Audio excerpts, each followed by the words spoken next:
Thank you, Baba. Gloria sea a nuestro Señor Jesucristo.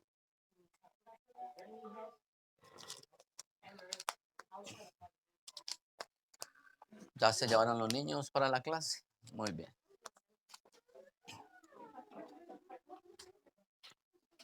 Gloria a tu nombre, Señor, te adoramos.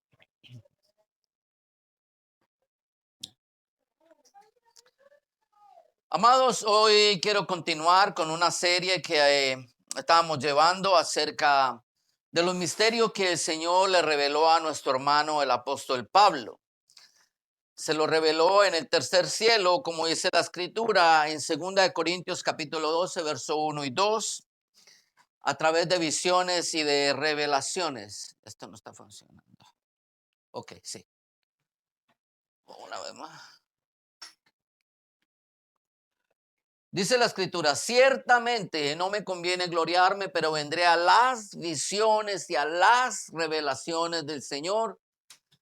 Conozco a un hombre en Cristo que hace 14 años, no sé si en el cuerpo, si fuera del cuerpo, Dios lo sabe, fue arrebatado al tercer cielo. Más adelante, cuando nosotros seguimos leyendo esta escritura, sabemos que Pablo está hablando del mismo. Esto ya lo hemos visto innumerable cantidad de veces. Pero mi amado, quiero que le quede claro que allí nuestro hermano Pablo recibió visiones y revelaciones.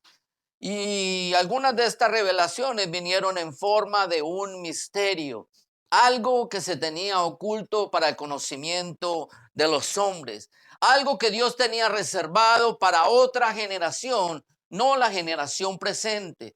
Todos nosotros sabemos que nuestro Señor Jesucristo vino con el propósito de llevar un ministerio para el pueblo de Israel, un mensaje para el pueblo de Israel, pero cuando no fue recibido, entonces él utilizó a este siervo suyo, nuestro hermano el apóstol Pablo, con el propósito de continuar la obra con el mundo gentil. Vimos los dos primeros misterios, el misterio de la unidad, el misterio de la intimidad. La vez anterior logramos ver los otros tres misterios. Cristo como cabeza de la iglesia, nosotros como su cuerpo. El siguiente misterio era la resurrección, lo que nosotros conocemos como el rapto o el arrebatamiento, como dice la escritura. Y el quinto misterio, algo que Dios le pide a su cuerpo, a su iglesia, que no tuviera ni jactancia ni arrogancia contra o hacia el pueblo de Israel, porque Dios también lo restauraría a ellos. ¿Cuándo lo restauraría? Como dice el misterio, cuando fuera levantada la plenitud de los gentiles. Hoy quiero hablar de los siguientes misterios, pero quiero recordarle una vez más que estos misterios están unidos, ligados entre sí en la voluntad perfecta de nuestro Señor. El propósito de haberlas unido todo prácticamente como si fuese uno solo era de darnos a nosotros a conocer la voluntad de su corazón, el anhelo de su corazón. Mire, ¿quién podrá decir que conoce la mente de Dios? Es imposible. Nosotros tenemos una limitación como seres humanos. Mas, sin embargo, la escritura dice que el Espíritu Santo lo escudriña todo. Él puede ver lo que hay en el corazón del Padre, conocer su voluntad perfecta y poderla manifestar a todos nosotros, tanto judíos como gentiles. Y hablando un poquito de los judíos y retomando un poquito hacia atrás la predicación anterior, recordamos que el misterio hablaba del endurecimiento en parte del pueblo de Israel, un endurecimiento en parte. Mas, sin embargo, para el Israel actual, la historia va a tomar dos giros muy importantes. El primero es cuando la iglesia sea levantada con el Señor en el aire. Entonces, cuando la iglesia sea arrebatada, va a venir el primer giro para el Israel actual. ¿Por qué? Porque Dios va a comenzar a tratar con el pueblo de Israel. Va a comenzar ese periodo de restauración con ellos. A pesar de que en nuestros días nosotros estamos predicando a Jesucristo a toda criatura. Usted ve las noticias, mi amado, usted ve el internet, la televisión. No se ha omitido absolutamente a ninguna persona. Con todo y eso, el pueblo de Israel siempre ha hecho una barrera para no escuchar el mensaje de Jesucristo. Pero no podemos olvidar que de eso se trataba el misterio, que Dios iba a endurecer en parte el corazón del pueblo de Israel. Mira lo que dice, si es que soy capaz. Romanos capítulo 11, verso 11 y 12, dice la escritura. Digo pues, y el Señor hace una pregunta que yo la voy a partir en dos y ya la vamos a entender por qué. ¿Han tropezado los de Israel? Respuesta, sí, sí, el pueblo de Israel tropezó. Nosotros, los gentiles, somos un tropiezo para el pueblo de Israel. Ellos no pueden entender o aceptar que Dios ahora está tratando con nosotros. Ellos piensan que ellos tienen al Dios único, al Dios exclusivo de ellos. Pero para que cayesen, tropezaron para que cayesen, dice el apóstol Pablo, en ninguna manera. Dios en su mente nunca pensó deshacerse o desechar por completo al pueblo de Israel. Mas dice la escritura, pero por su transgresión vino la salvación a quienes, mi amado, cada uno de nosotros los gentiles. Si no hubiera sido por ese tropiezo para el pueblo de Israel, ¿qué hubiera sido de nuestras almas? Cierto que sí, mi amada. La misericordia del Señor nos ha alcanzado a nosotros por la dureza del corazón de ellos. Y Dios lo hace todo con un propósito, provocarlos a celos. De verdad que los provoca a celos. Verso 12. Y si su transgresión es la riqueza del mundo, cuando habla del mundo, se está refiriendo al resto del mundo, al pueblo gentil, y su defección, la riqueza de los gentiles, ¿cuánto más será su plena restauración? Mi amado, ese es el corazón de Dios. Esa es la mente de Dios. Aunque ahora Israel esté endurecido en parte, el corazón de Dios es la plena restauración del pueblo de Israel. Por eso, cuando nosotros miramos, pásalo por ahí, por favor. Cuando nosotros miramos el misterio que estaba ahí mismo en Romanos capítulo 11, verso 25, 26, el Señor le decía a la iglesia, porque no quiero, hermanos, que ignoréis este misterio, para que no seáis arrogantes. Dios espera que la bendición que hemos recibido por la dureza del corazón del pueblo de Israel no se convierta en una arrogancia, en una soberbia. Hay muchas personas, y con tristeza lo digo, lo he escuchado muchas veces, que hablan más del pueblo de Israel, maldicen al pueblo de Israel y le han robado el ministerio al pueblo de Israel, con algo que le llaman el ministerio de la suplantación o el evangelio de la suplantación. El evangelio de la suplantación, en otras palabras, es cuando hay personas que dicen que ahora nosotros somos el Israel de Dios. Falso. Jamás, nunca nosotros podremos o seremos el Israel de Dios. Israel, delante de los ojos de Dios, es Israel. Les traeré una predicación acerca de eso, cómo Dios siempre va a ver a Israel por sus ojos, como la niña de sus ojos. Nosotros simplemente somos los benefactores de la dureza del corazón de ellos temporalmente hasta la que el Señor lo restaure a ellos completamente.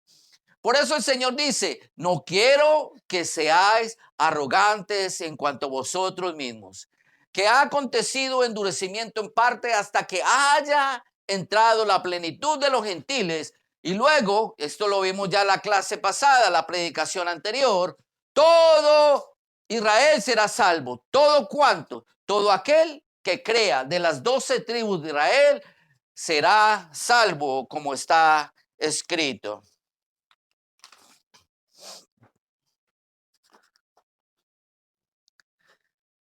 Todos aquellos del pueblo de Israel, quienes crean en nuestro Señor Jesucristo, tristemente lo digo porque eso va a ser durante el periodo de la tribulación, ellos recibirán una vez más la predicación del evangelio del reino. Y todos aquellos quienes crean al evangelio del reino, entonces serán salvos. Esto lo vimos la semana pasada. ¿Por qué el evangelio del reino? Porque recuerdan que los discípulos le hicieron una pregunta al Señor. Le hicieron 3 preguntas hablando acerca del templo. Señor, ¿cuándo serán estas cosas? O sea, ¿cuándo van a destruir el templo? ¿Cuáles señales hay del fin del tiempo y cuáles señales hay de tu venida? Y el Señor se lo especificó. Esto usted puede verlo en la predicación anterior. Pero en Mateo 24, que es solamente para el pueblo de Israel, el Señor le dice a los israelitas en el verso 14, la parte A, y dice, será predicado este evangelio del reino en todo el mundo para testimonio a las naciones. Este evangelio del reino, mi amado, será predicado por los 144,000. También es conocido como el reino o el evangelio eterno. ¿Por qué eterno? ¿Por qué el evangelio del reino es el evangelio eterno? Porque fue una promesa, como lo vimos anteriormente, que Dios le hizo al rey David en 2 de Samuel, capítulo 7, verso 13, que dice la escritura, él edificará casa a mi nombre y yo afirmaré para siempre el trono de su reino. Esta es una promesa eterna. Jesús sería o será o es el rey eternamente y para siempre. Por eso en Apocalipsis 14:6 ya no menciona el evangelio del reino, sino que le llama el evangelio eterno. Dice la escritura, vi volar por el medio del cielo otro ángel que tenía el evangelio eterno para predicarlo a los moradores de la tierra, a toda nación, tribu, lengua y pueblo. Pero note esto, mi amado. Estamos hablando del libro de Apocalipsis capítulo 14. Estamos hablando precisamente de aquel periodo de tiempo donde el mundo está encerrado en la tribulación. Para que se dé la tribulación, la iglesia, como vimos en el misterio, ha tenido que ser levantada primeramente. O sea que esta predicación de este evangelio, del reino o del evangelio eterno, no va a ser para nosotros, mi amado. No va a ser para aquellos que se guarden limpios, puros, santos delante de la presencia del Señor y que sean levantados con el Señor en las nubes. Será para todos aquellos que se hayan quedado por estar practicando una religión y no siendo obediente a la palabra del Señor en una relación íntima con Él, como lo dice el misterio. El segundo giro importante que tendrá Israel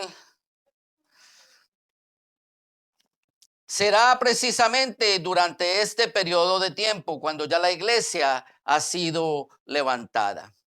Y aquí a Pablo se le dio otro misterio. Este es el 6º misterio y se conoce en la escritura como el misterio de la iniquidad.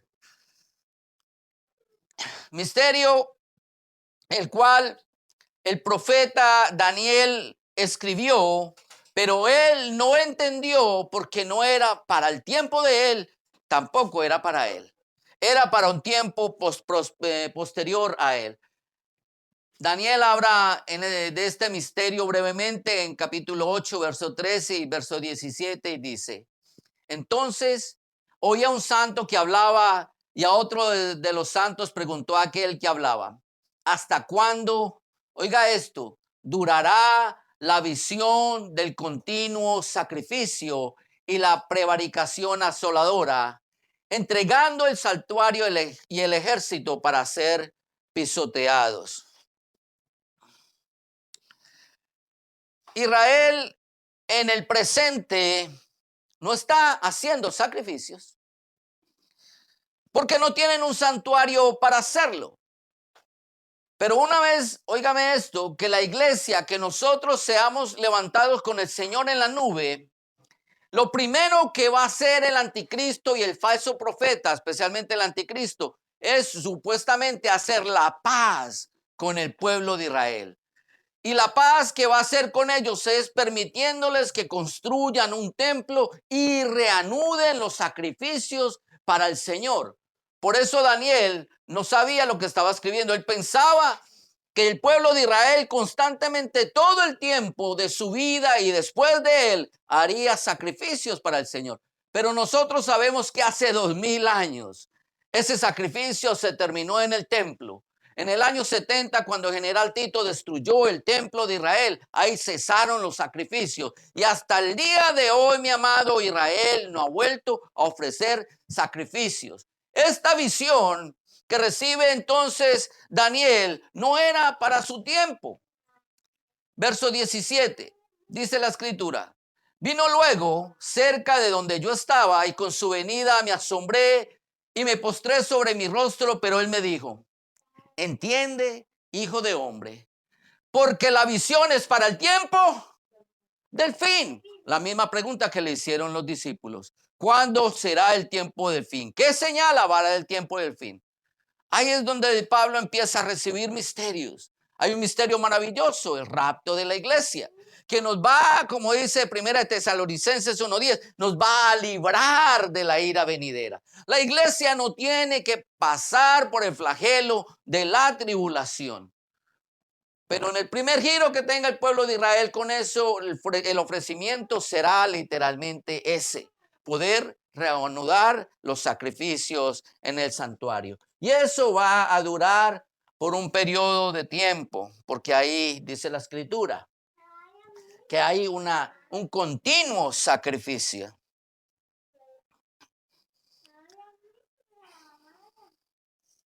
Gloria sea tu nombre, Señor.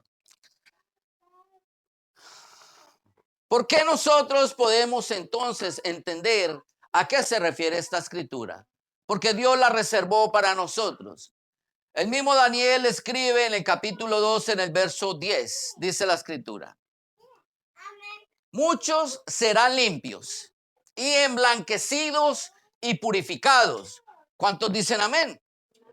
Porque mi amado, ese eres tú. Se supone que seamos nosotros limpios, emblanquecidos, purificados por la sangre del Cordero. Los impíos, oiga esto, los impíos, los que no tienen a Dios, van a proceder impíamente. Esa es una de las señales del tiempo del fin. Usted no nota que hoy los malos son más malos, que la maldad es más mala, que la malicia es más sucia, más cochina, que la mente y la perversión de los hombres está llegando a un límite que nosotros no podemos entender. Hasta hace unos años atrás, yo todavía me preguntaba en mi mente, wow, esto que está sucediendo es terrible. El degeneramiento de la sociedad. ¿Cuánto más tendrán que ver mis ojos? Yo no creo que de aquí esta gente pueda hacer algo más. Han llegado al límite. Pero mire, mi amado, esto es aterrador. El hombre no ha puesto freno a la maldad de su corazón. Como pasó en los tiempos de Noé, del cual el Señor reclama y dice, el hombre de continuo está pensando mal en su corazón. Estamos viviendo esos tiempos. Por esta razón, dice la escritura, de ellos, de los impíos, ninguno de ellos va a entender de lo que nosotros estamos hablando. Pero se supone que si nosotros hemos sido limpiados, emblanquecidos y estamos caminando en el conocimiento del Señor, nosotros comprendamos a qué se refería Dios cuando le mandó todos estos mensajes a nuestro hermano Daniel, todas estas profecías a Daniel. Él no las entendió no porque no estuviera limpio, sino porque no era el tiempo de él. No era para el tiempo de él, es para nuestro tiempo. Ahora nosotros podemos no solamente comprenderla, sino estar apercibidos, porque ha llegado precisamente el tiempo del fin. Ustedes saben que hace 100 años todavía leer el Apocalipsis era un tabú para muchas iglesias. Todavía la gente se asustaba solamente de leer el libro de Apocalipsis. No tenían entendimiento, no tenían conocimiento. Pero en estos últimos tiempos, mi amado, la obra del Espíritu Santo ha sido tan grande en el cuerpo de Jesucristo que la información que el Señor tenía oculta y reservada para los tiempos del fin está llegando a nuestro conocimiento.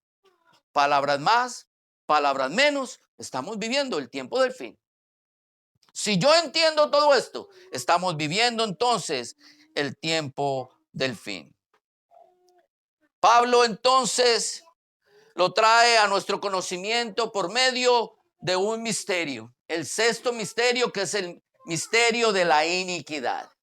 Se encuentra en segunda de Tesalonicenses capítulo 2 verso del 1 al 7 y dice la escritura: pero con respecto a la venida de nuestro Señor Jesucristo y nuestra reunión con Él, os rogamos, hermanos, que no os dejéis mover fácilmente de vuestro modo de pensar, ni os conturbéis ni por espíritu, ni por palabra, ni por carta, como si fuera nuestra, en el sentido en que el día del Señor está cerca. Leí muy rápido, hay mucho que comprender, se los trataré de explicar. Con respecto a la venida del Señor, no nos tenemos que preocupar. ¿Por qué? ¿Por qué? Porque la venida del Señor es la segunda venida, cuando va a pelear la guerra de Armagedón, y ya la iglesia se ha ido hace 7 años atrás. La iglesia ya ha sido levantada. Cuando usted en la escritura vea esta palabra, el día del Señor, se está refiriendo a la tribulación y la gran tribulación, un periodo de 7 años. Por eso nosotros no tenemos que dejarnos mover de donde nosotros estamos, porque nosotros ya sabemos que esto no es para nosotros. Esto está para el pueblo de Israel, para la restauración del pueblo de Israel. La verdadera iglesia de Jesucristo, el cuerpo de Cristo, los que han sido limpios y emblanquecidos con la sangre del Cordero. Mi amado, ya no estaremos aquí si el Señor lo permite. Verso 3. Nadie os engaña en ninguna manera, porque no vendrá el día del Señor, oiga esto, sin que antes venga la apostasía y se manifieste el hombre de pecado, el hijo de perdición. ¿Quién es ese? El anticristo. En otras palabras, el Señor levanta la iglesia y lo primero que aparece y se manifiesta, óigame esto, puede ser, si estamos en los tiempos del fin, que el anticristo ya haya nacido. Puede ser que ya esté en la carrera política. Puede ser que sea alguien que nosotros conocemos, pero todavía Satanás no ha tomado su alma como posesión. Quizá él es una persona ambiciosa, quizá nosotros lo conocemos, pero no se ha manifestado al mundo. Ya lo vamos a ver por qué, porque la escritura lo dice. Ahora, una vez que la iglesia sea levantada, el diablo va a tomar posesión de esa alma. Entonces se manifestará el hijo de perdición. Este hijo de perdición, según el verso 4, dice que se opone y se levanta contra todo lo que se llame Dios o es objeto de culto. Tanto que se sienta en el templo de Dios. Hay un templo de Dios. Israel todavía no tiene un templo de Dios. Eso será dado cuando la iglesia sea levantada. Y él se sentará allí y se hará pasar por Dios. Mira esto, va a engañar al pueblo de Israel. Si él logra entrar al templo no entran sino los sacerdotes y los sumos sacerdotes. Ya les metió, como diríamos vulgarmente, el primer gol. Ya los engañó. Segundo, se va a sentar ahí como Dios, haciéndose pasar por Dios. En otras palabras, va a hacer señales, milagros y maravillas. Y va entonces a engañar al pueblo de Israel. El pueblo de Israel va a decir, este era el Mesías que estábamos esperando. Verso 5. Antes de pasar al verso 5. Pero mira lo que dice el verso 2. No se dejen mover fácilmente de lo que ustedes ya han recibido. La obra del Espíritu Santo en nuestras vidas tiene que darnos a nosotros la plena certidumbre, la certeza de que un día viene el Señor y nos va a levantar para nuestro hogar. Que vamos a estar en la presencia del Señor. Que el mundo se acabe, que pase lo que quiera aquí. Vela por tu alma, mi amado. Mantén tus vestiduras limpias, resplandecientes delante del Señor. Haz todo lo que tengas que hacer para que sea levantado. De lo contrario, tus ojos verán la manifestación de este que se opone a todo lo que se llama Dios.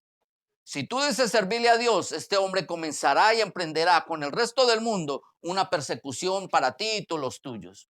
Tú no vas a querer estar aquí. Verso 5. ¿No os acordáis que cuando yo estaba todavía con vosotros os decía esto? Y ahora vosotros sabéis, póngale cuidado a estas palabras del hermano Pablo, que lo detiene a fin de que a su debido tiempo se manifieste. Dios tiene un tiempo para todas las cosas.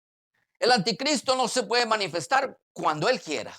Todo está en control absoluto de las manos del Señor. Dios ha predeterminado un tiempo para la plenitud de los gentiles, para la iglesia. No es un número. Óigame esto, no es un número.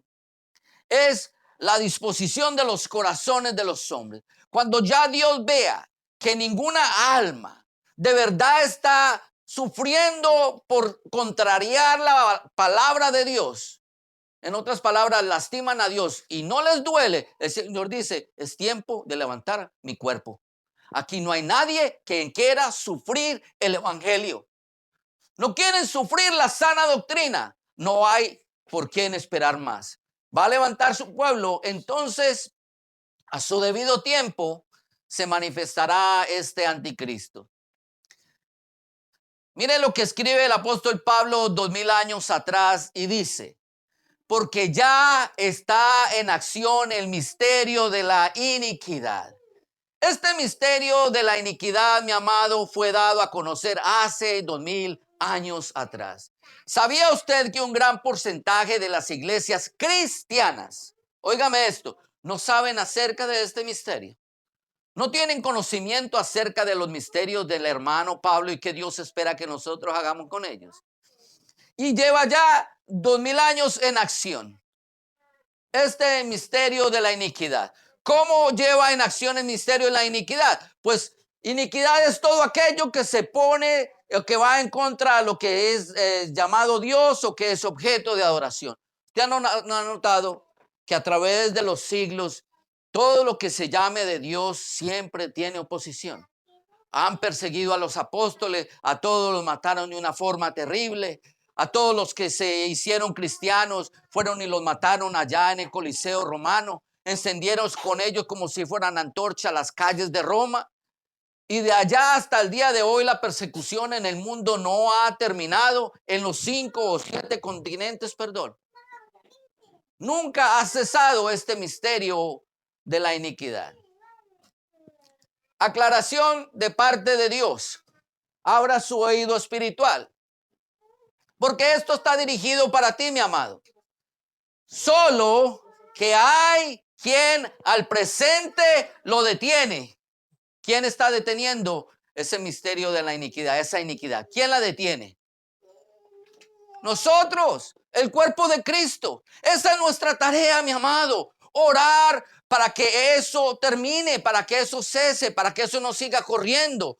Orar para arrebatarle las almas al diablo. Orar para que todavía haya esos valores morales dentro de la sociedad, dentro del hogar, dentro de la familia.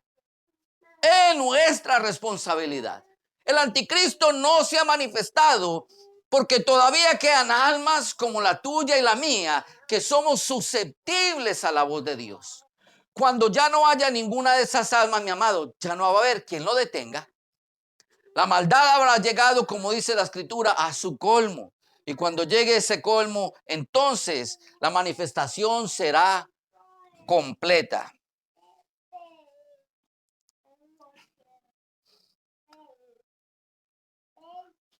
Gloria a tu nombre, Señor. Amados, Dios pensó en nuestras almas.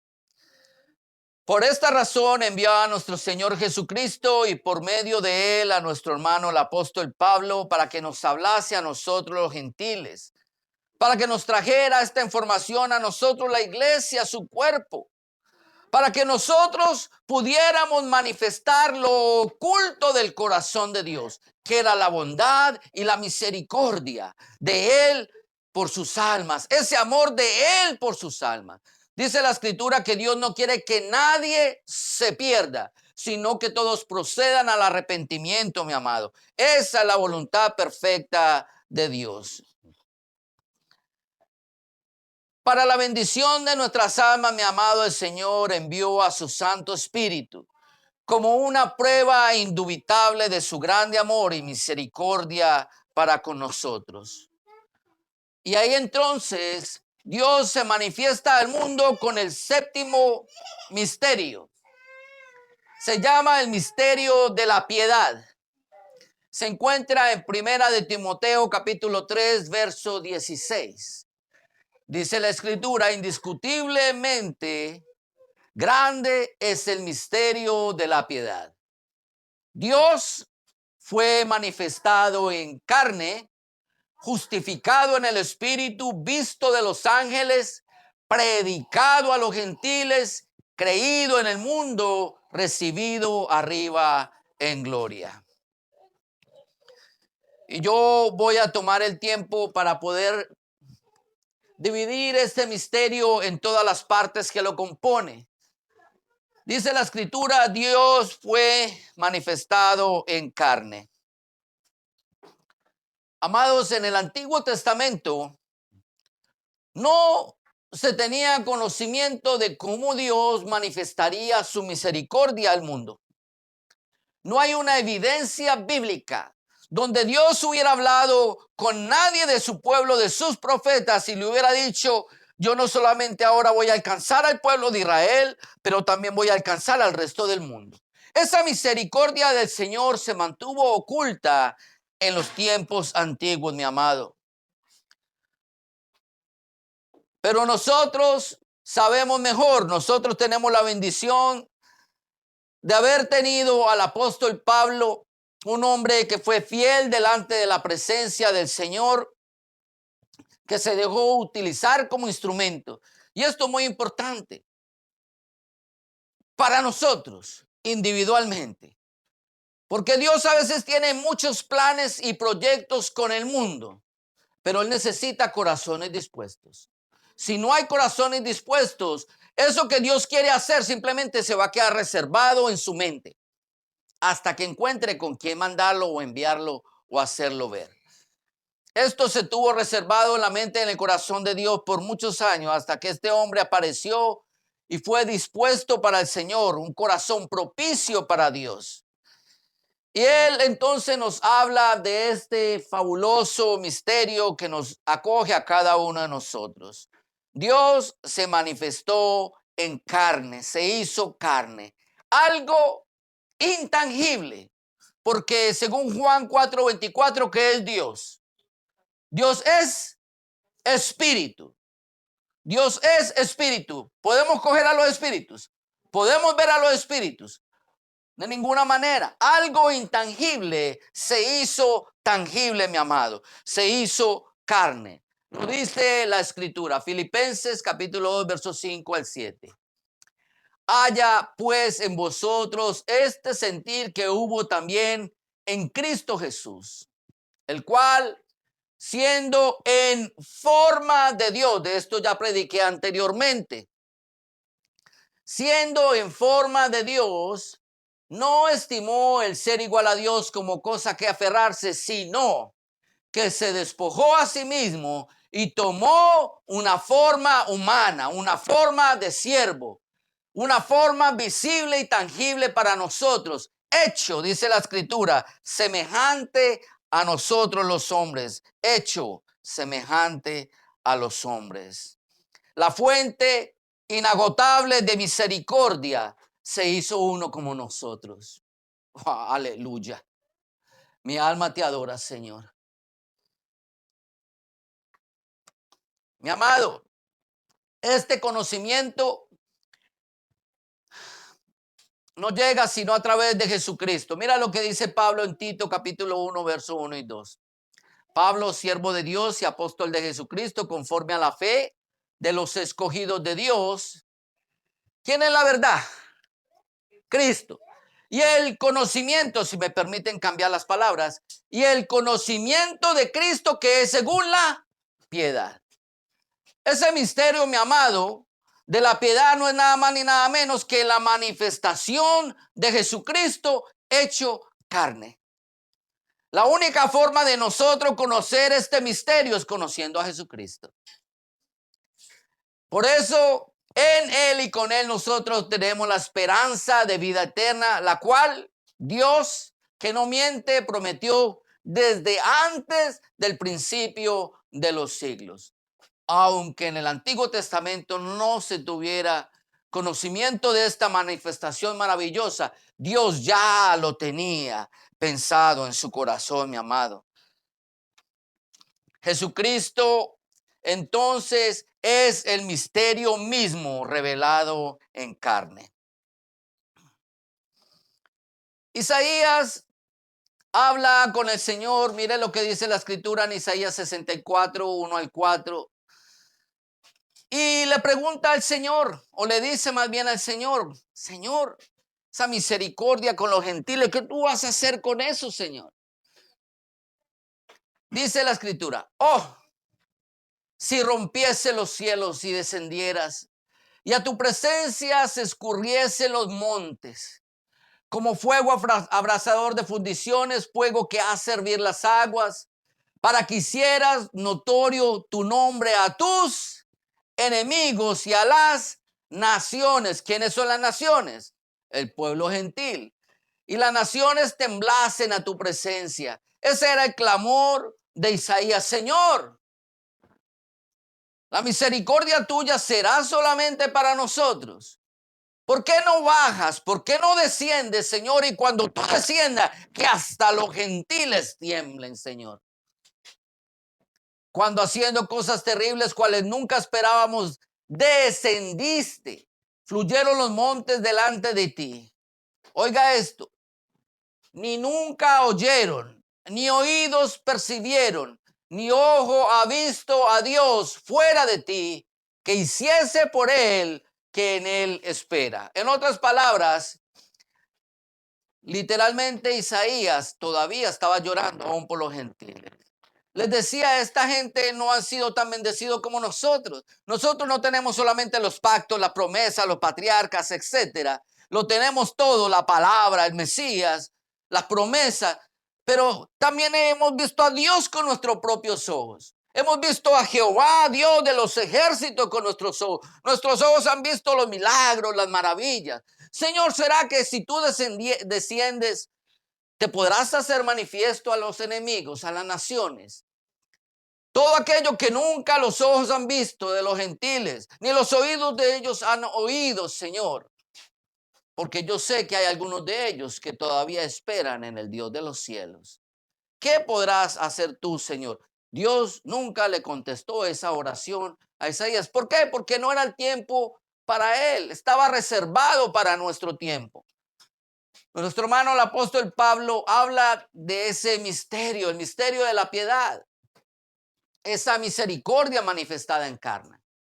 Primera de Corintios capítulo 2, versos 9 y 10 dice, Pablo citando a Isaías: antes bien, como está escrito, cosas que ojo no vio, ni oído oyó, ni han subido en corazón de hombre, son las que Dios ha preparado para los que le aman.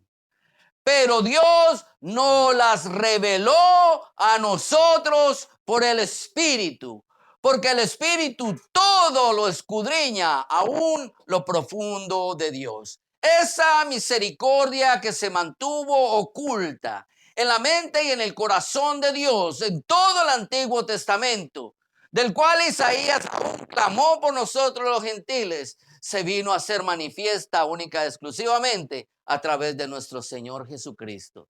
Dios nos la reveló a nosotros, como dice la Escritura, por la gracia y por la misericordia, por su Santo Espíritu. Gloria sea tu nombre, mi Dios. Te adoramos. La manifestación en carne de su infinita misericordia.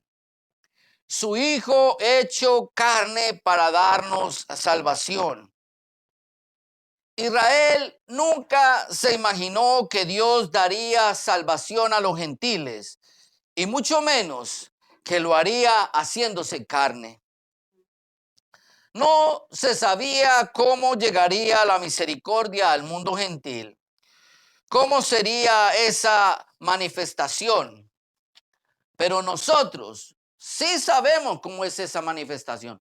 Pablo también lo reveló.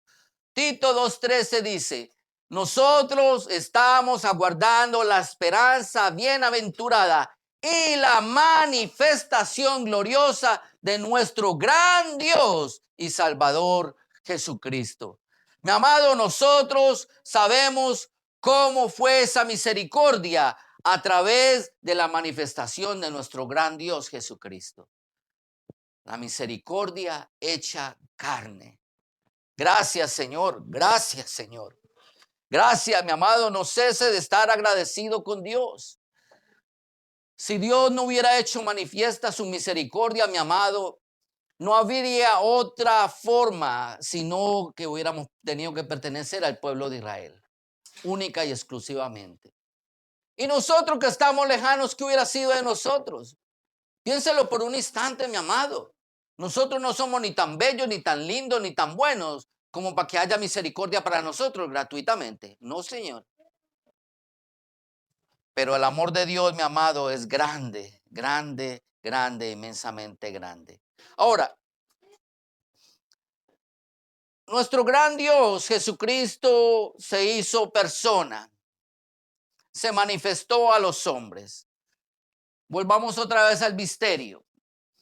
Cuando se hizo carne, dice la escritura que él fue justificado en el Espíritu. Nosotros vimos en el verso anterior, en Filipenses, cómo Dios mismo se despojó para hacerse un hombre. Cuando él se hizo un hombre, dice la escritura que el Espíritu Santo lo justificó. Algo tuvo que haber hecho Jesucristo para que hubiera sido justificado delante de Dios, para que el Espíritu Santo pudiera hacerlo justo. Lo que a nosotros nos hace justos, mi amado, es poder recibir el Espíritu Santo de Dios. La única forma de recibir al Espíritu Santo de Dios es a través de recibir a Jesucristo mismo, de recibir esta misma misericordia, de haber sido limpios por la sangre de Jesucristo. Cuando nosotros somos lavados o limpios de nuestros pecados, entonces somos justificados. Y entonces el Espíritu Santo tiene una tarea muy importante en todos y cada uno de nosotros. Esa tarea está dada en Juan capítulo 16, versos 7 al 11. Jesús hablando le dice a sus discípulos, pero yo os digo la verdad, os conviene que yo me vaya, porque si no me fuera, el Consolador, que es el Espíritu Santo, no vendría a vosotros, mas si me fuere, os lo enviaré. Cuando Él venga, convencerá al mundo de pecado, de justicia y de juicio. Esa es la tarea del Espíritu Santo en cada uno de nosotros. Convencernos de nuestro pecado, convencernos de que hay una justicia divina y de que en esa justicia el hombre podrá ir al juicio eterno o ser librado del juicio eterno. De pecado por cuanto no creen en mí, de justicia por cuanto voy al Padre y no me veréis más, y de juicio por cuanto el príncipe de este mundo ya ha sido juzgado. El trabajo del Espíritu Santo es llevarnos a Jesucristo y convencernos a nosotros de la justicia divina. Mire esto, pero aquí hay algo bien interesante. Todos nosotros sabemos que Jesucristo fue 100% hombre y 100% Dios, por cuanto Él fue engendrado por el Espíritu Santo. Si Él fue engendrado por el Espíritu Santo de Dios moraba en Él, entonces constantemente en la mente y en el corazón de nuestro Señor Jesucristo, Él estaba en conocimiento pleno de lo que era el pecado. Él sabía que era el pecado. Él no es como nosotros, que algunas cosas son pecados y otras no, especialmente las que nos gustan. Ah, eso no es pecado, nada más porque a mí me gusta. Él no se engaña como nosotros nos engañamos. porque en él habita la plenitud de la justicia, la plenitud de Dios. Y Dios es un Dios justo, dice la Escritura, un juez justo, dice el Salmo 7:11. Él sabe que él también está bajo el juicio, bajo el escrutinio de su Padre, bajo la mirada de su Padre. Siendo él 100% Dios, 100% hombre, el Espíritu Santo lo justificó. ¡Wow! El Espíritu Santo lo justificó a él. Mira esto. ¿Por qué razón? Porque Hebreos 4:15 lo dice. Porque no tenemos un sumo sacerdote que no pueda compadecerse de nuestras debilidades, sino uno que fue tentado en todo según nuestra semejanza. Él se hizo uno como nosotros. Él no tuvo la opción de decirle a su padre, Padre, mándame allá a la tierra, yo hago la obra, pero quítame esto, quítame aquello. No, él vino con el paquete completo, como uno de nosotros. Lo único, él no pecó. Él sabía lo que era pecado. Él no se engañaba a sí mismo. Él no se mentía a sí mismo, como nosotros lo hacemos. Él era hacedor de la palabra, porque él mismo era la palabra. Por cuanto él estaba sin pecado, entonces por esa razón el Espíritu Santo lo justificó. Mi amado, quiero que sepas que hoy tú eres un justo delante de la presencia del Señor. Primeramente porque el Espíritu Santo de Dios mora en tu vida y segundo porque la sangre de Cristo es la que nos justifica. Es la sangre que fue derramada, mi amado, en esa cruz, la que nos limpia a nosotros de todo pecado.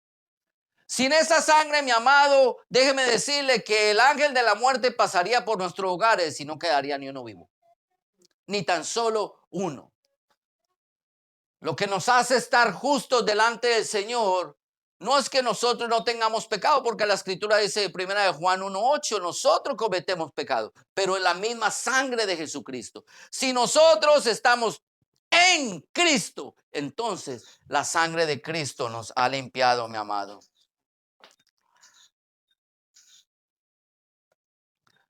Mira esto. Esa misericordia se manifestó en carne. Estando en la carne no cometió pecado, por tanto el Espíritu Santo lo justificó. Y esto no fue hecho a ocultas. Dice la Escritura que fue visto de los ángeles. Visto de los ángeles. Mira lo que dice la Escritura. Vamos a mirar. Efesios 3:10. Para que la multiforme sabiduría de Dios sea ahora dada a conocer por medio de la iglesia. Una tarea que nosotros tenemos que hacer, dar a conocer la multiforme gracia divina. ¿A quiénes? A los principados y a las potestades en los lugares celestiales, mi amado. Cuando la Escritura dice visto de los ángeles, quiere decir de los ángeles caídos. Ya lo vamos a ver más adelante. Porque los ángeles de Dios ya lo vieron. Nosotros cada vez que promulgamos el nombre de Jesucristo y su obra, aquellos demonios que todavía no tengan conocimiento de Cristo lo están oyendo. Se supone que ese es nuestro trabajo, esa es nuestra tarea. Darlo a conocer a todos los hombres, a todas las potestades. Mira lo que dice Hebreos capítulo 1, verso 4 y 6. Hablando de Jesucristo dice, hecho tanto superior a los ángeles, cuanto heredó más excelente nombre que ellos. Porque a cuál de los ángeles dijo Dios jamás, a cuál de los ángeles Dios le dijo, mi hijo eres tú, yo te he engendrado hoy y otra vez yo seré el padre y él me será mi hijo. Y otra vez cuando introduce su hijo, su primogénito al mundo, dice, adórenle todos los ángeles de Dios. Él fue manifiesto a los ángeles de Dios, pero no fue manifiesto a los ángeles caídos. Esa es la tarea del cuerpo de Jesucristo. Esa es la tarea de la iglesia. Darlo a conocer a las potestades, como decía la Escritura, a esas potestades superiores, que todavía no tienen el conocimiento, porque los que son ángeles de Dios, ellos lo despacharon en gloria. Ahí va el Hijo de Dios, aleluya. Lo introduce al mundo por medio de una adoración celestial, mi amado. Se supone que nosotros tengamos que estar haciendo la tarea, pelear en contra de Satanás y sus ángeles caídos, darle a conocer la obra completa de la redención de Jesucristo, la manifestación de esa misericordia por nuestras almas. Dejarles saber que ellos no tienen potestad sobre nosotros porque la sangre de Cristo nos ha limpiado, mi amado. Si ellos no lo quieren reconocer, llegará un momento donde lo tengan que reconocer, porque la escritura dice que va a haber un momento donde toda rodilla se doblará y confesará el nombre de nuestro Señor Jesucristo. Aún todas esas potestades, esas huestes celestiales. Así que, mi amado, el trabajo de nosotros como iglesia es tener temor y dejar ver la obra de Cristo completa en su misericordia a todos los seres humanos. Por lo tanto, entonces, después de que nosotros hagamos el trabajo, porque ya los ángeles del cielo lo despidieron en gloria a él, va a tener que seguir siendo predicado a los gentiles, que era lo que Isaías no comprendía. No sabía cómo esta palabra llegaría al mundo gentil. La tarea fue delegada a nosotros, el cuerpo de Cristo. Para eso el Señor tuvo que llamar a un predicador para que esa palabra, ese mensaje, esa obra de Jesucristo llegara a nosotros. Mira lo que dice 1 Timoteo 2:7, hablando del apóstol Pablo. Para esto yo fui constituido predicador, apóstol, digo verdad en Cristo no miento, y maestro a los gentiles en fe y en verdad. ¿Quién es nuestro apóstol? El hermano Pablo. ¿Quién es nuestro predicador? El hermano Pablo. ¿Quién es nuestro maestro? El hermano Pablo. ¿Dónde se encuentra el mensaje de fe para el mundo gentil? Pues en las palabras de nuestro hermano Pablo. ¿Dónde nosotros podemos llegar a la verdad del evangelio para nosotros los gentiles? A través de las cartas del hermano Pablo. Y cuando yo digo esto, por favor no se equivoquen, porque él mismo habló acerca de Jesucristo en 1 Corintios capítulo 3, verso 11 y dijo, porque nadie puede poner otro fundamento que el que está puesto, el cual es Jesucristo.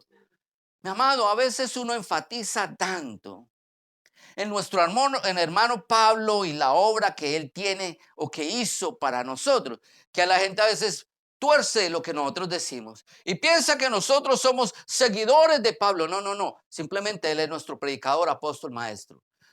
Si hay un mensaje de parte de Dios para mi vida, yo lo voy a recibir a través del hermano Pablo. Pero el mensaje, mi amado, no hay otro. Es Cristo Jesús, el Señor nuestro. La obra de redención desde el principio hasta el fin está en el mismo Señor Jesucristo, en el hacedor de la vida, mi amado. No se equivoquen. Pablo no es el evangelio, él solo es el evangelista. Cristo es nuestro evangelio, el evangelio eterno. Pablo es solamente un mensajero a los gentiles, así mismo como lo somos tú y yo, se supone. Que nosotros tengamos que tener conocimiento de todos estos misterios, como dice 1 Corintios capítulo 4, verso 1 y 2, ser buenos administradores de los misterios y darle cuenta al Señor de ellos. Dale a conocer a Jesucristo al mundo gentil, no al mundo de los judíos. Dios tratará con el pueblo de Israel a su debido tiempo. Nosotros entonces tenemos que producir ganancia para el reino de los cielos a través de las almas, mi amado, ganando almas para Cristo, haciéndolas parte de su cuerpo. Por lo tanto, después de ser predicado a los gentiles, el Señor permitirá que Jesucristo sea creído al mundo. Pero recuerde esto, la única manera que Cristo sea creído al mundo es a través de nosotros. Primera de Corintios 4:9, una vez más, nuestro hermano el apóstol Pablo dice la escritura, porque según pienso, Dios nos ha exhibido a nosotros los apóstoles como postreros, como a sentenciados a muerte. Pues hemos llegado a ser espectáculo al mundo, a los ángeles y a los hombres. voy a hacer una pequeña aclaración. La palabra apóstolo significa enviado, mensajero. Perdón, ¿y acaso nosotros no somos mensajeros también del Evangelio de Jesucristo? Apóstolos no es solamente aquel que vio a Jesucristo cara a cara, como a veces quieren enseñarnos, y que si usted no ha visto a Dios, entonces no es un apóstol. No, un apóstol simplemente es un obrero, un siervo del Señor, un mensajero, alguien que tiene que hacer una obra para el Señor. Nosotros somos llamados a hacer esa obra del Señor. Y dice la Escritura que sobre nosotros pesa una sentencia de muerte. ¿Tú crees que el diablo no anhela tu alma? ¿Tú no lo crees? Que el diablo quiere poner tropiezo en tu vida constantemente para arrebatar la salvación de tu alma. Si eso solamente fuera para los apóstoles, si nosotros no fuéramos apóstoles, yo estaría muerto de la dicha, de la felicidad, viviendo como me era gusto y gana, igual el diablo no me podía tocar. Pero yo sé que una sentencia de muerte a mi alma pesa sobre mi vida. Por eso yo sé que el Señor nos ha llamado también a ser sus mensajeros, sus apóstoles. Y mira lo que dice. Nosotros hemos llegado a hacer espectáculo al mundo. Esta palabra mundo, cuando se escribió el texto original, se utiliza la palabra cosmos. La traducción que nosotros tenemos en español es la palabra mundo y se refiere al planeta Tierra, pero la palabra cosmos en realidad implica más allá de eso. Está hablando de lo que es el primer cielo y el segundo cielo, donde habitan todos los ángeles caídos. Por eso todo lo que nosotros hacemos también es manifiesto a los ángeles, para los ángeles caídos. No se lo olvide que la obra de Jesucristo ya fue manifiesta a los ángeles de Dios porque ellos le adoraron cuando el Señor mandó a su Hijo. Ahora nosotros todo lo que hacemos es manifiesto también a los ángeles caídos, pero también a los hombres. Siempre lo he dicho, mi amado, vele por su testimonio, porque hay muchos ojos mirando tu vida. Muchos, incluso los de los ángeles caídos.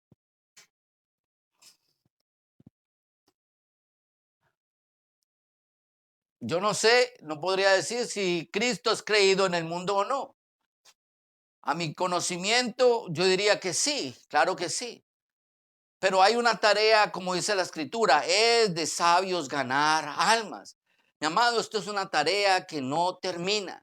Hasta que Cristo no nos levante, tú y yo tenemos que seguir procurando llevar al mundo al conocimiento de Jesucristo, incansablemente.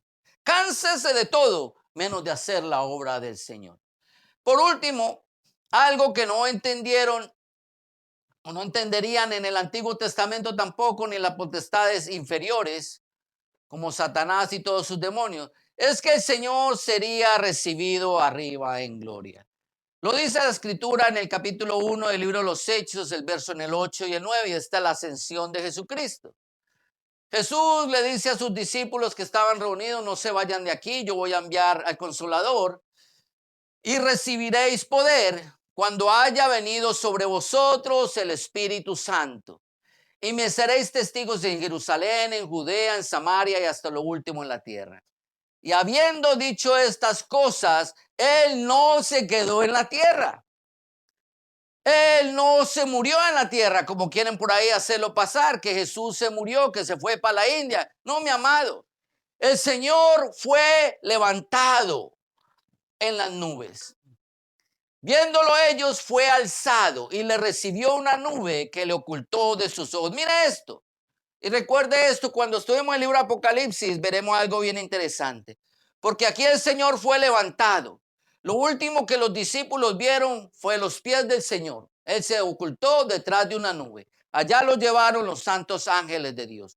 Cuando Él venga en la segunda ocasión, durante la guerra de Armagedón, Él va a venir, dice la Escritura, como Él fue, así mismo regresará. Él fue levantado por una nube por los ángeles del Señor. Así mismo Él descenderá y lo primero que va a poner en tierra son sus dos pies.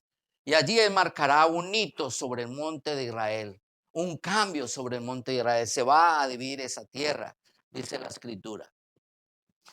Dios es un Dios de orden y Él tiene propósitos en todo lo que Él hace. No es que Él se desapareció como un acto de magia. Dios nunca permitió que en la mente del hombre hubiera duda o incertidumbre con respecto a todo lo que él hizo.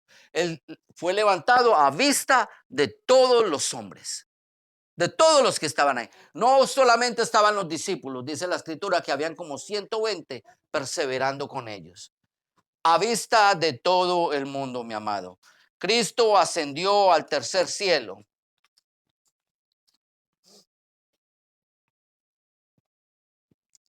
Efesios 2, capítulo 2, perdón, versos 6 y 7 dice: y él resucitó y fue llevado al cielo, y cuando él lo hizo, él alcanzó algo maravilloso para nosotros. Mira lo que dice la escritura. Juntamente con él nos resucitó y asimismo nos hará sentar en los lugares celestiales. No, no está hablando del futuro, dice nos hizo algo presente. Eso fue algo instantáneo. Mi amado, ni tú ni yo habíamos nacido. Cuando Jesús fue resucitado, tu alma y la mía estaban en la mente, en el corazón de Dios. Y nosotros ya estábamos en su santa presencia con su propio corazón, mi amado. Cuando Él resucitó, nos hizo sentar en aquellos lugares celestiales con Jesús, para mostrar en los siglos venideros. Mi amado, quiero que sepas que la obra que tú estás haciendo por el Señor no se quedará oculta, ni para los hombres, ni para los ángeles, ni para Dios. Todo será a la vista de todos nosotros, de todas las almas, porque Dios te va a utilizar a ti para mostrar sus abundantes riquezas y su gracia y su bondad. Eso que se mantuvo oculto como un misterio, que vino en la persona de Jesús, ahora viene a través de tu vida porque tú eres parte del cuerpo de Cristo. Entonces te manifestarás con Él al mundo, mi amado. Todas esas riquezas son manifiestas en nuestra vida. Él lo alcanzó para ti y para mí, mi amado.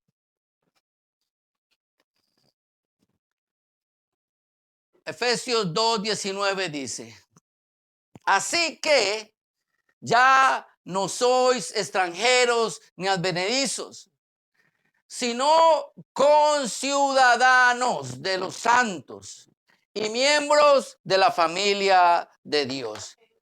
Gloria a tu nombre, Señor. Mira qué maravilloso es el Señor. Todos estos misterios, mi amado, el Señor espera sinceramente que tú te apersones de ellos, que los tomes, que los aprendas y que los use para el beneficio de la obra, mi amado. Porque Dios ha hecho un beneficio más grande con tu vida, te ha hecho parte de su familia. Y Él no es egoísta, no lo seamos nosotros tampoco.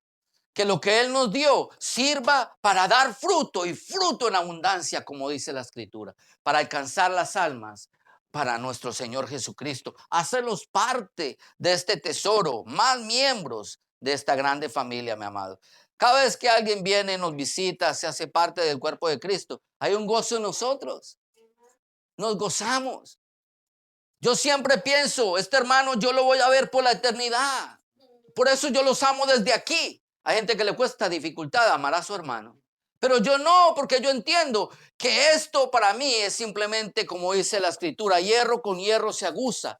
Dios nos utiliza los unos a nosotros para llevarnos a la estatura del Señor Jesucristo, para quitar de nosotros todo lo que al Señor no le agrada, para que nosotros seamos semejantes al Hijo del Altísimo. Y entonces, sin contención, sin pelea, podamos estar eternamente juntos y para siempre. ¿Tú te imaginas si el Señor no nos limpiara a nosotros de todo lo que hemos arrastrado toda nuestra vida? ¿Quién en el cielo podría estar contento? Estaría uno en un rincón y el otro en el otro haciéndonos enfunchados, como dicen los puertorriqueños. Pero no, mi amado, no, ese no es el caso. El Dios de nosotros es un Dios maravilloso, mi amado. Gócese llevando almas para el cuerpo de Cristo. Por hoy lo voy a dejar aquí. La próxima semana veremos el último de los misterios. Amén. Oremos al Señor. Padre, te damos gracias, Señor. Te adoramos, Señor, te exaltamos. Tuya es la gloria, Señor, por siempre y para siempre, mi Dios amado. La obra que tú has hecho, Señor, es una obra a veces difícil de entender, Señor, pero a través de tu Santo Espíritu, Señor, y la manifestación del mismo en nuestras vidas, Señor, el conocimiento de tu palabra se hace una verdad, se hace una realidad para nosotros, Señor. Pero también al mismo tiempo sabemos que cuando este conocimiento llega a nuestras almas, tú demandarás, Señor, el fruto del conocimiento de tu verdad, Señor. Haznos verdaderos hacedores de tu palabra, Señor. Ayúdanos a alcanzar esa estatura del varón perfecto, Señor, el cual todo lo pudo, Señor, el cual todo lo hizo, el cual todo lo procuró, Señor, hasta la muerte. Él lo trató hasta el final de su vida, Señor, entregando aún su ser a la peor muerte que hubiera existido, que era la muerte de cruz, Señor. Que nosotros no escatimemos, Señor, en hacer todo lo que tengamos que hacer para ganar tus almas, mi Dios amado. Porque en realidad la obra la has hecho tú, Señor. En nosotros solamente, como dice la Escritura, tiene que ser manifiesto este olor grato y agradable de la salvación que has derramado sobre nuestras vidas, Señor. Padre, con estos secretos que ahora has traído a nuestras vidas, Señor, y los has hecho llegar a nuestro conocimiento, te rogamos, Señor, que podamos ser verdaderos administradores, Señor, de tu obra. Administradores fieles, Señor, como requieres siempre en tu palabra, Señor, y que podamos darte, Señor, fruto al 30, al 60 y al 100 por uno, mi Dios amado. Señor, te damos gracias, Señor. Guarda a nuestros hermanos, Señor, de regreso a sus hogares y danos la bendición, Señor, de compartir, Señor, en esta semana el evangelio de la vida eterna, Señor. Te damos gracias y todo esto te lo pedimos en el nombre de Jesús. Y el pueblo de Dios dice, se pueden saludar los unos a nosotros en el amor del Señor.